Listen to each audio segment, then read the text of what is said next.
અમદાવાદમાં કાળઝાળ ગરમીથી બચવા માટે પ્રાણીઓ હવે સુવિધા મેળવી રહ્યા છે। કાંકરિયા પ્રાણી સંગ્રહાલયમાં વિશેષ વ્યવસ્થા ગોઠવાઈ છે। પ્રાણી સંગ્રહાલયમાં 35થી 40 જેટલા કુલર મૂકવામાં આવ્યા।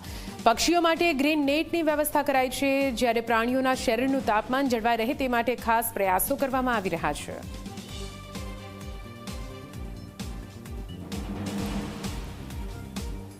જે રીતે ગરમીની સિઝન વધી રહી છે એ વ્યવસ્થા વચ્ચે ખાસ તો પ્રાણીઓને પણ ઠંડક આપવી પડે અને ત્યારે હાલ આપ એના જ દ્રશ્યો જોઈ રહ્યા છો કે જે પ્રાણીઓ છે તેમનું બોડી ટેમ્પરેચર સામાન્ય રીતે 25થી 30ની આસપાસ મેન્ટેન કરવું પડે અને એ જ મેન્ટેન માટે અત્યારે કાંકરિયા ઝૂમાં ઠંડકની વ્યવસ્થા કરવામાં આવી છે।